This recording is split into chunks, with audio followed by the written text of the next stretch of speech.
Selamat pagi Indonesia. Anda menyaksikan seputar berita terkini pukul 10 WITA bersama saya Agus Jagatraya. Pemirsa, keberangkatan acara study tour tujuan Indonesia Singapura Fakultas Sastra Universitas Udayana jurusan Sastra Inggris terpaksa dibatalkan karena terjadi kasus penipuan dari pihak agen travel Kresna Bali Cahaya Tour, dan kasus ini kini sedang ditangani oleh pihak kepolisian.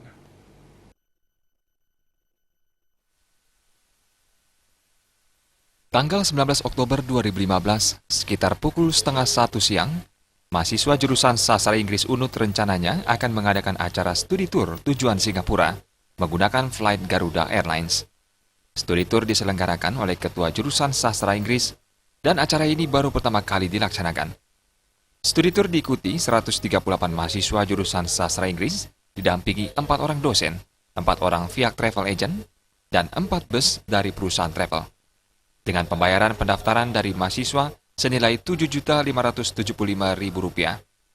Namun rencana berangkat ke Singapura terpaksa dibatalkan karena pihak UNUD merasa ditipu oleh salah satu travel yang beralamat di Jalan Raya Guagong, Kuta Selatan. Pas tanggal 9 Oktober kemarin kita ketemu terakhir kita ketemu sama ownernya travelnya itu.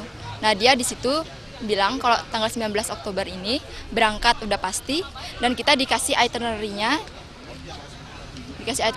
ini 4 hari 3 malam kita di Singapura. Sudah dikasih, kemudian pas hari H kita kumpul di sini, tiba-tiba nggak ada yang datang. Maksudnya dari pihak ownernya juga kan. Pada tanggal 9 Oktober, pihak travel terakhir datang dan memberikan jadwal acara keberangkatan. Namun pada hari H Senin kemarin, pihak agen travel hanya seorang yang datang dan pihak agen yang lain tidak bisa dihubungi. Kasus ini kini sedang ditangani polisi dan seorang staf travel agent yang datang sudah dimintai keterangannya oleh kepolisian. Ngurah Wirawan dan Putu Ratna, Bali TV. Pemirsa, demikian seputar Bali terkini kali ini.